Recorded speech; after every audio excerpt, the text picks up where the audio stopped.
Antes de la aparición de la tecnología CRISPR, digámoslo así, que realmente empezó a desarrollarse ya hablando del siglo XXI, la forma en la que se hacían los cortes en el ADN para yo a voluntad poder generar un corte, digámoslo así, de un tamaño determinado, una secuencia, un fragmento determinado, era utilizando unas enzimas denominadas enzimas de restricción. Las enzimas de restricción son un grupo de proteínas que se va a unir de acuerdo a ciertas reglas bioquímicas a uno de los extremos de las cadenas de ADN y entonces va a cortar de manera no específica. ¿Qué pasaba? Como esas enzimas de restricción, cuando tú las aplicabas por ejemplo, en un fragmento de ADN, reconocían algún fragmento muy determinado, pequeño, pero no tenía la precisión que tiene CRISPR, entonces tú podías cortar ese fragmento, pero ese fragmento, digámoslo así, que muchas veces no estaba correctamente cortado. Y lo otro es que, como tal, este tipo de tecnología de enzimas de restricción se usó específicamente en bacterias. El primer organismo modificado genéticamente realmente fue una bacteria. Si no estoy mal, fue por Berg en el año 1973, cuando él logró, a partir de un fragmento de un plasmio, que es un genoma circular pequeño que tienen las bacterias, que pues realmente es un número de genes, digámoslo así, bastante pequeño, él logró cortar a voluntad un fragmento y reemplazar con otro fragmento de ADN para que la bacteria pudiera posteriormente, digamos, hacer lo que él quisiera, por ejemplo, producir insulina, producir un fármaco o hacer alguna cosa que el investigador quisiera. Entonces, en un principio se manejaban estas enzimas de restricción, pero la precisión no era la indicada. Ahora, con el advenimiento de la tecnología CRISPR, resulta que es absolutamente interesante por el sistema que utiliza. ¿Cuál es el sistema que utiliza la tecnología CRISPR? Entonces, resulta que CRISPR va a tener siempre, o esta tecnología está basada en el uso de una serie de proteínas denominadas Cas9, Cas12. Esas proteínas Cas, que es el nombre que simplemente le dan los investigadores, permite que se una un ARN guía. Entonces, el ARN, por complementariedad, se va a poder unir de manera específica al fragmento de ADN que yo quiera modificar.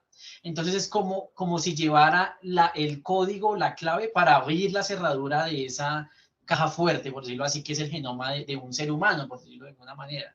Entonces, como ya tiene una secuencia específica que solamente va a reconocer y no se repite en otra parte, a diferencia de las enzimas de restricción, que existen muchas repeticiones y se corre el riesgo de cortar muchas veces el genoma, entonces se puede llegar a un nivel tal de precisión quirúrgica en el ADN que de todos los nucleótidos, 6.000 millones de nucleótidos que puede tener aproximadamente un ser humano, 30.000 genes codificantes, poder llegar yo y seleccionar específicamente cuál es el que quiero y producir el fenómeno de edición, sea para bloquearlo, porque de pronto existe la expresión de algo indeseable, o sea para arreglarlo, porque resulta que al paciente le falta una enzima, le falta una proteína o algo que le permite mantener un estado de buena salud, y entonces allí yo ya realizo la edición.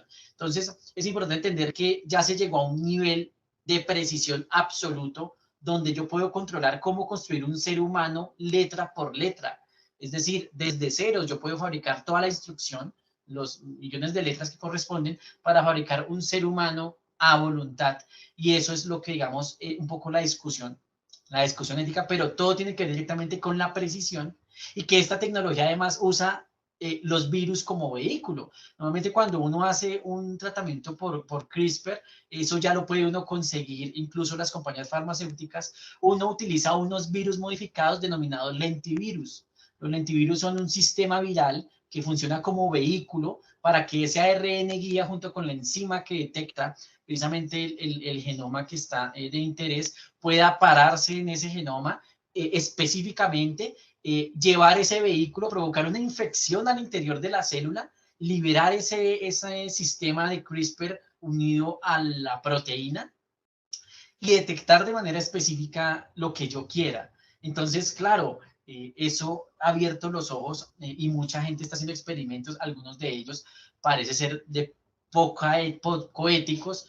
Sin embargo, pues esperamos que, digamos, que la ciencia del uso de esta tecnología evolucione hacia caminos, digámoslo así, mucho más positivos, caminos mucho más interesantes, y pues simplemente que no sea como el uso prosaico de la tecnología, en donde pues realmente no se piensa un poco más allá, sino que simplemente es como un juego de niños que es ciertamente muy peligroso. No sé si te contesté a la pregunta, Germán.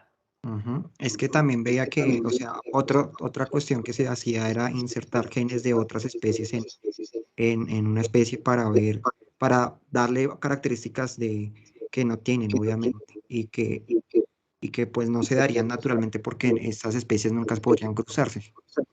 Es, Exactamente. Un ejemplo muy clásico lo tenemos acá en Colombia y bueno, creo que en varios países de Latinoamérica existen algunas especies de tubérculos, en este caso aquí la patata o la papa, que les han hecho alguna serie de modificaciones genéticas donde han insertado genes de peces del Ártico. Y bueno, uno dirá, bueno, ¿qué tiene que ver un pez con una planta de este tipo? Pero resulta que ese pez soporta, o sea, bioquímicamente está preparado para soportar temperaturas muy heladas, al punto de que, pues, digámoslo así, que sus células no se congelan a pesar de vivir en temperaturas por debajo incluso pues, de lo que cualquier ser vivo podría soportar. Sin embargo, esa adaptación se puede incorporar, aunque en este caso el vehículo no es viral, sino se utiliza un grupo de bacterias denominadas Agrobacterium, que también son vehículos para hacer ingeniería genética. Pero ¿cuál es la diferencia con respecto al CRISPR utilizando, digamos, organismos genéticamente modificados? Cuando yo hago la inserción de un genoma extraño, yo simplemente tengo que abrir en un momento determinado un espacio en el genoma del receptor que permita el pegado correcto y la expresión de los genes que están allí unidos. Sin embargo, digamos que muchas veces el control de qué porción se va a unir, eso también es bastante inespecífico y se corre el riesgo de que se abre el fragmento de ADN en el receptor, se une el genoma exógeno para que se codifiquen las proteínas que se quieren, pero resulta que existe un bloqueo de la expresión de otros genes, ya que la fidelidad de la secuencia debe garantizar que la lectura por parte de las enzimas y de los mecanismos moleculares de expresión génica sean, digámoslo así, como, digamos, correctos y de manera muy específica, específicos en cuanto a la secuencia. Entonces, claro, esas modificaciones son muy importantes, pero estamos hablando cuando hablamos de los alimentos transgénicos, por ejemplo, es una etapa previa a la tecnología de edición genética. ¿Por qué una etapa previa? Porque es que ya en CRISPR yo puedo cortar y poner lo que yo quiera. En cambio, la etapa previa es que yo corto un fragmento de otra especie que yo sé que funciona y miro cómo lo uno a la especie receptora y espero a que se dé la expresión de esos genes. Tengo que inducir muchas veces, por diferentes métodos, que se dé la expresión de esos genes para que funcione. Pero digámoslo así que es como previo, ya hablando de edición, tú cortas y pegas lo que tú quieras y ese es, digámoslo así, como el gran hito que se rompió en la biología y particularmente en la biología molecular.